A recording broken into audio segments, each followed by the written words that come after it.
Okay, so reading A New History of Kentucky by Harrison and Klotter. It's 1997 history book, but it's a standard edition history book that's used in Kentucky classrooms. And since the Hatfield and McCoy feud miniseries, Kevin Costner's miniseries just showed up on History Channel, there's been a renewed interest in the feuds, and I just found this paragraph these few paragraphs interesting. So, while each feud differed in details and causes, several characteristics did stand out. In the first place, many of the leading citizens of a county were involved. So a lot of the leaders of the county were involved. You had entrepreneurial business types who would either head one or both of the factions, although conversely, virtual outlaws sometimes served as feud leaders. In either case, what one observer called almost a large paid army operated under the guidance of a person who functioned mainly as a medieval feudal lord caring for his men. So you have these rich, patriarchal people, large landowners who have a lot of employees and staff and people beneath them. And with the business types running the feuds in Perry County, you had Joe C. Eversole and you had Fulton French, who were both businessmen. They're both merchants. They both speculated in land. They both sold dry goods. But ultimately, Joe C. Eversole is looked at as a hero, even though I think he probably created Bad Tom. He's the one that created that maniac, that murderous maniac. At least made him go on that rampage.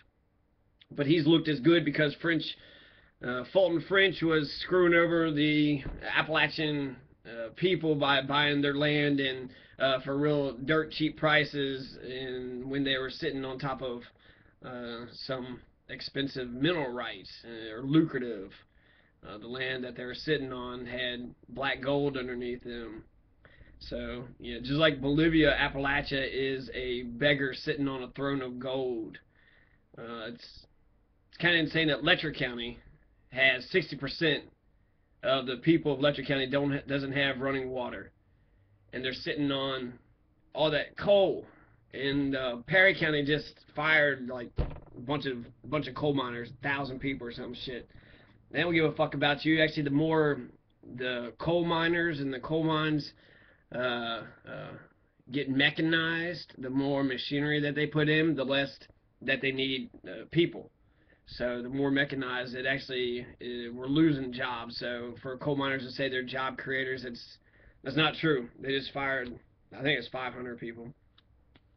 So medieval feudal lords, since the caste system still exists today, the fighters might center around a family, but they could also include others who are just hired guns. So mercenaries or security guards. Like Blackwater, your private security groups. A second characteristic, excuse me,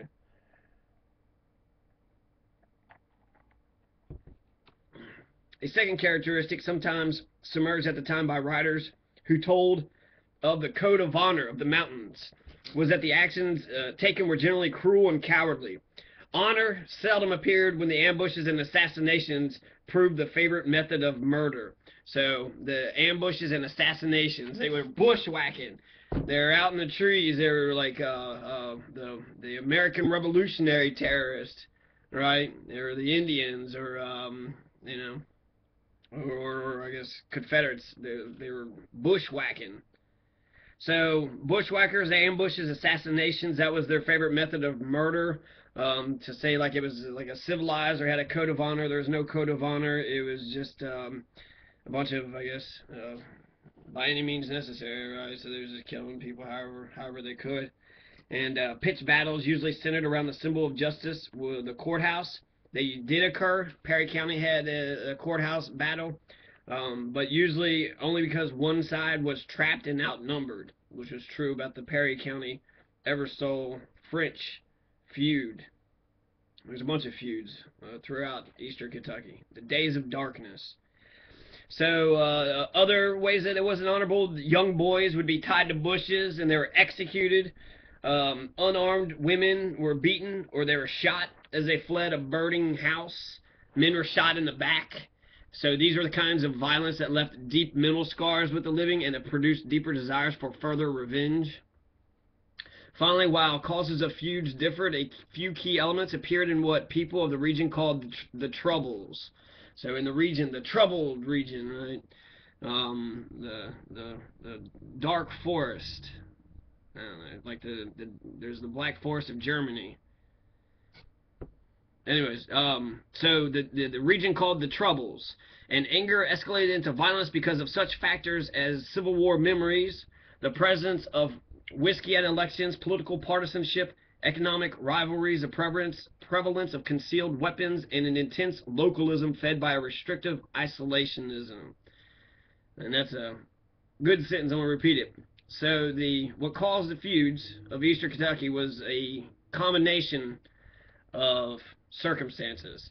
So you had old Civil War memories, you had the presence of whiskey at elections, political partisanship, so there's just politics, Democrats hate Republicans, vice versa, and the Greens try to get into the debate. Economic rivalries, Perry, Eversole, French feud, the prevalence of concealed weapons. So you're not allowed to have concealed weapons now in Kentucky, but you're allowed to walk into the Capitol building in Frankfort with a weapon as long as it's outside of your person, or if you have a carried concealed weapon, you can actually walk into the Capitol building with a gun. So the prevalence of concealed weapons and an intense localism fed by a restrictive isolationism. So the fact that these counties are all by themselves out in the middle of nowhere, that was another reason for the feuds. A kind of urban-rural conflict where external forces intervened to pressure more local and traditional ones may have been a factor. But in the end, the main source of the feuds, the main source, according to Harrison, or Klotter, was the ineffectiveness of the law and the consequent lawlessness. So because the sheriff and the deputies and any of the police, the county police force, they were not man enough, they didn't have enough balls to put the insurrection down. That's something the sheriff is allowed to do. If things are going out of control, they're allowed to, smash a riot. Peaceful demonstrations are allowed. They should protect people who are peacefully demonstrating, and when it gets violent, then that's when the law enforcement needs to come down with a hammer, right? At least that's how our systems run, anyways.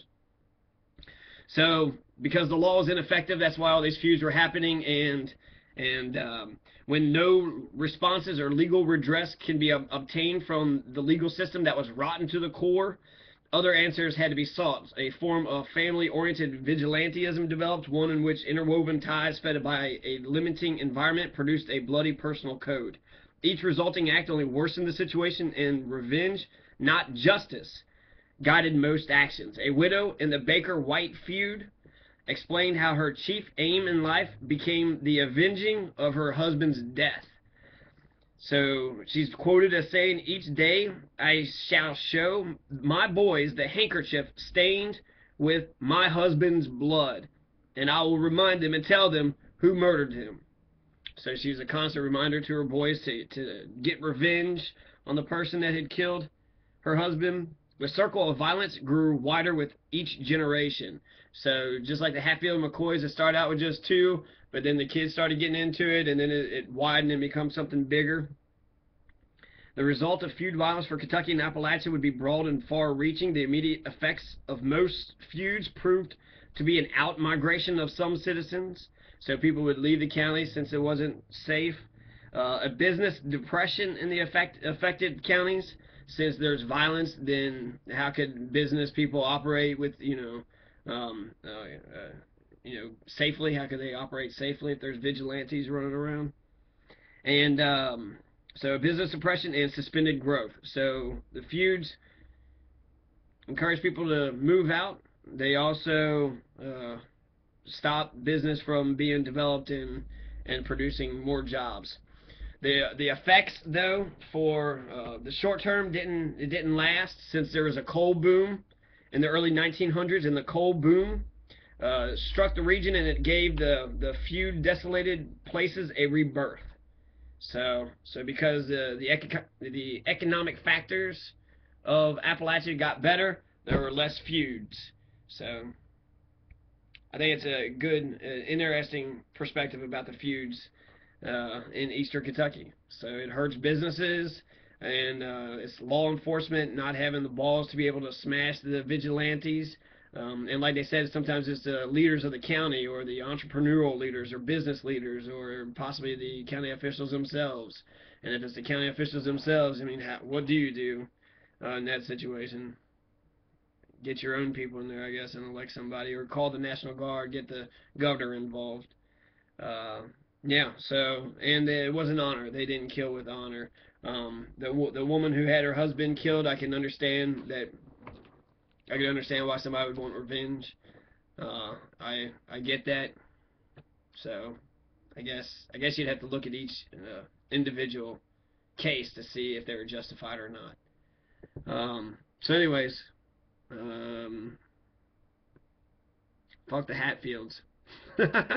Fucking Devil Ants, that piece of shit. And fucking Devil Jim, Big Jim Howard out of Clay County, out of Manchester. He's a fucking dick. He's the one that killed William Justice Goebel, the first New Dealer of Kentucky.